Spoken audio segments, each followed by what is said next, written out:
welcome to another night of debauchery. I'm your host, Ashley, and this is Aren't You Exhausted? And I believe we all are. It is now Friday night, and a lot of you are getting ready to enjoy your weekends with friends, family, on your own, whatever. What are we going to see from the girls over the weekend? It looks like things are about to pop off over the weekend. We have Erica's ex-wife situation moment holding a live stream tomorrow night to discuss some things, Q&A style. We have maybe a rebuttal from Alexis or another Q&A sesh from Alexis going over some new things.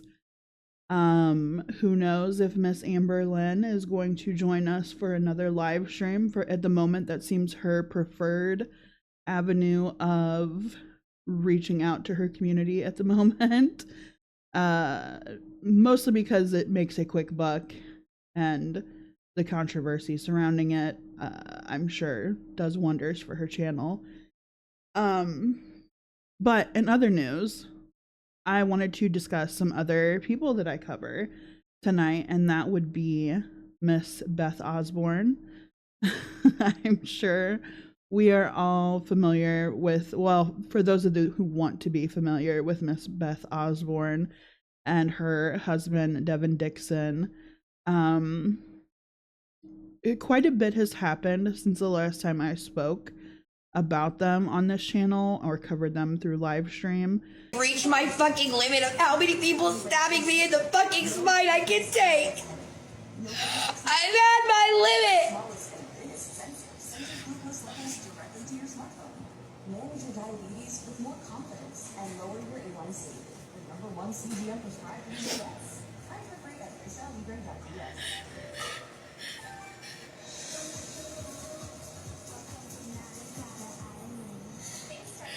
But somehow yet I'm still the villain, and it's all for putting boundaries in place. And then next thing you know, it's like I'm invisible. So I switched up and got me a phone carrier.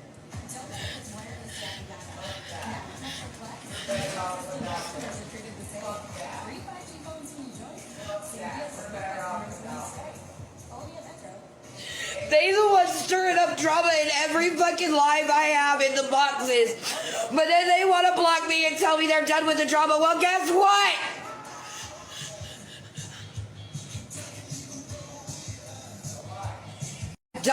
And one of the things that's happening right now is Beth and her husband are in a little bit of a pickle when it comes to their housing situation. I don't know if they're being kicked out by their landlord.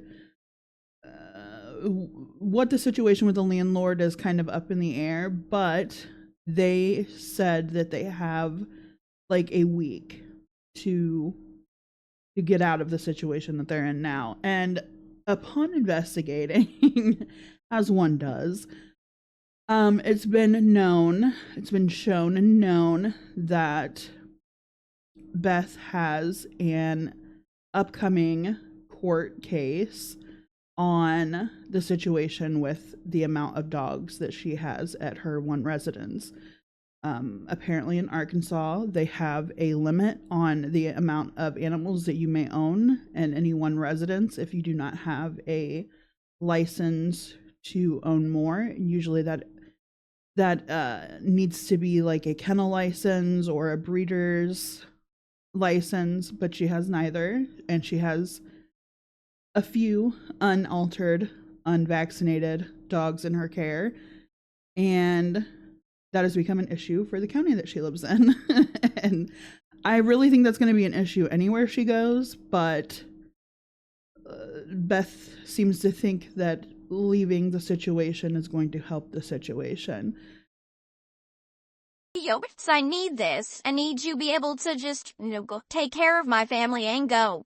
Now, whether or not they're waiting to leave until after this court case, or, I mean, conveniently, or they are trying to up and run from this impending court case, I mean, it's still up in the air whether or not that's what's happening. It's likely that's what's happening. It's not going to be the first time that they've had warrants out for them and had to deal with these type of situations. So, I'm going to want everybody to listen to this message. I don't know if I can pin it. My dad is the sergeant of arms for the Sons of Silence motorcycle gang. And when Devin and I were in active addiction, we used to sell dope for the club. When we left, they lost a lot of money. And he's constantly tried to reach out to me multiple times. And he has been pushed out of my life multiple times. But if Devin goes to prison and I lose everything, then the chance of me going back to dope and the chance to all of this is a lot higher. But they are trying to get an RV or some kind of pull behind trailer moment and then a vehicle. Big dog. It is for a camper trailer thing and something to pull it with so that we can get out of Arkansas. For less than your daily Starbucks coffee, you can sponsor this family's escape from Arkansas and its cousin fuckery. Apparently Devin got his license, received his license here recently, through donations and such. He was able to take care of that, but they still don't have a vehicle, a working vehicle, and they still don't have the trailer to date. And the one issue that they've run into is that people have reported their Cash App.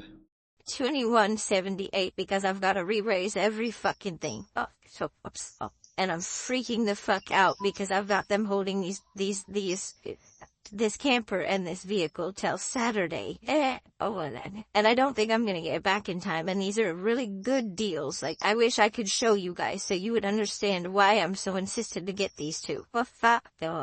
They're perfect for our needs. Nobody's on the run, sweetie. Y'all tap that screen, share the live, say hello. The links are all in the bio to help. We are $2,178 away from goal. Everything was fine, but in Hey J-Ma, what's up, beautiful? Oh, hello. I'm praying cold ravioli, girl. You have no idea. I don't pray ever. But I am like literally on my freaking knees praying. Hey, the steel. And then both of them, because I need this. I need you to be able to just take care of my family and go. Oh, my nickel pot. Oh, my nickel thought. What you like that beaver pot? Hey, ain't that the truth, Miss Kryptonite? Living the dream, not mine, but somebody's. If I cheat it. And it is to get a trailer and a vehicle so that we can do full-time RV living due to the crazy insanity that we put up with due to people harassing, stalking us here in town. But they don't do shit if you fall up in it. And it's harder to hit a moving target, and it's a lot easier to conceal your location. Big shit. Another day in paradise minus the paradise. That part. But then that part. And I would have had, I had a majority of it fucking raised until they got my Cash App suspended. I absolutely did. Becky. I had 3/4 of the goal raised. Fuck you, that's why the goal. So it has been frozen and Cash App is investigating it for fraud, for scamming. So that's the little pickle that they're in right now. I guess 3/4 of the money that they were going towards earning to pay for the RV and truck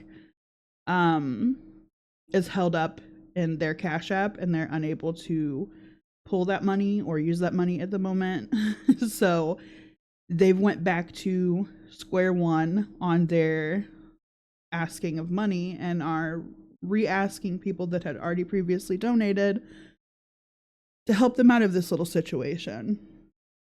Now, a lot of people have asked them in passing if they are going to refund those that have redonated toward this if the Cash App ends up unfroze and there's no issues moving forward and they receive that money. And her response was not as comforting in that happening. She said, yeah, if they ask me, I will. But if they didn't donate, or which obviously if they didn't donate, how are you going to give them back money? But if they don't ask for it back, no, they'll keep it.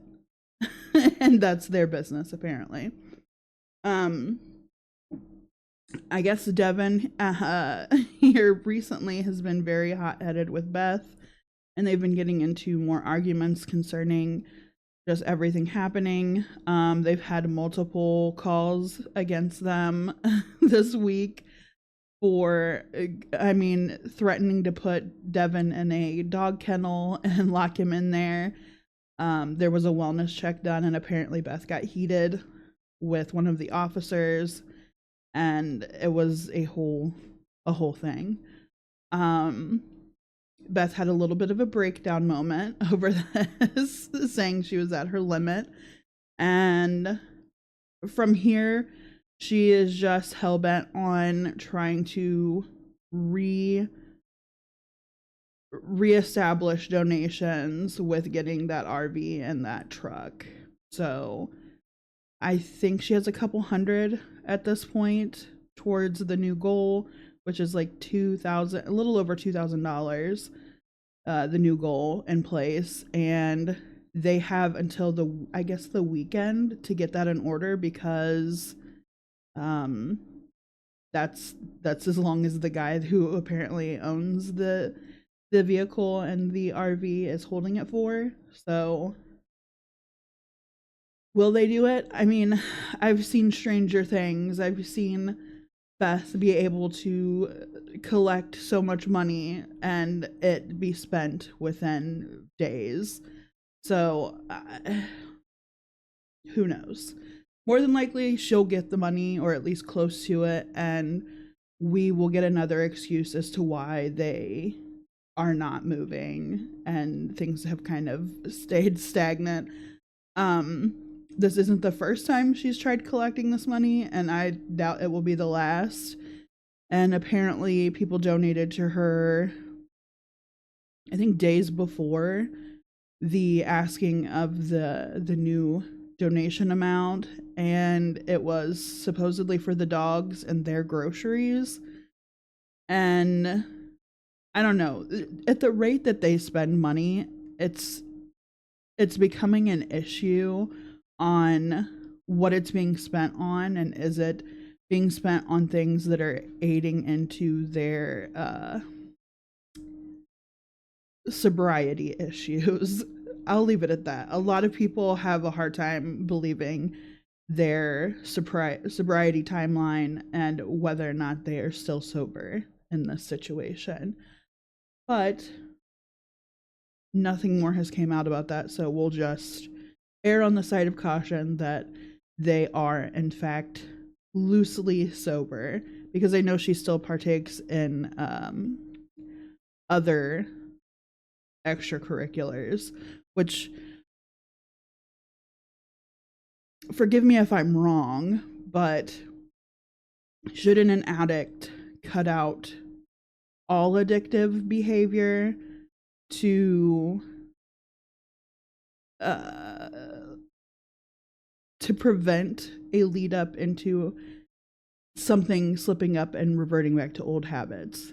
That's all I'll say on the matter. That's all I'll say. But other than that, let's see what else is going on. I know there was big news that Beg Talk, the subreddit, went down. It was banned or removed from Reddit. That was a real bummer to find out, because that's where I would catch a lot of people's clips of Beth and Devin when I couldn't sit on TikTok all day to catch their live streams. I mean, I do have a life outside of the internet, and sometimes you just can't catch them all. I'm not a Pokemon master. I can't catch them all. EEBJ, or Emily, Emil, Beast Jack, went on live stream, and I think it was either one of his supporters bought him a women's sleep outfit, and it was Nightmare Before Christmas. The shorts were a little too flowy, and in his dancing moments, some things may have been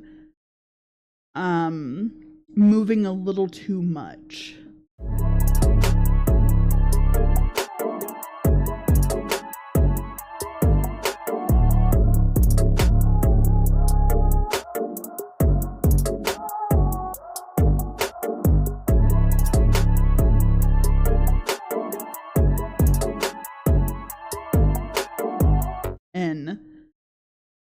In the live stream, and then he kept making it a part to draw attention to it. It was very concerning. But that's their content, right? Concerning. I also wanted to touch on Amber's TikTok.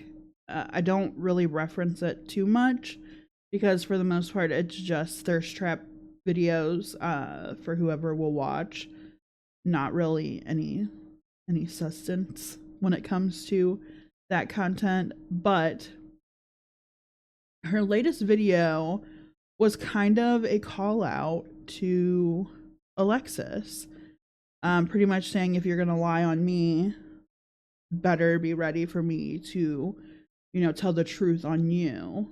And I don't know if that's a threat when it comes to anything. We know that Amber doesn't have any real receipts on some of the things that may have proved her case on Alexis, because apparently things were done over FaceTime and things were said audibly over text message. But unless she pulls some real receipts, I don't see her case playing out very, very well with this. But I do look forward to what either party has to share on the matter. It looks like everybody who has been recently associated with Amberlynn has some dirt on her to tell. And who are we to deny them that platform to do it? Quick video for y'all today. Nothing too hectic.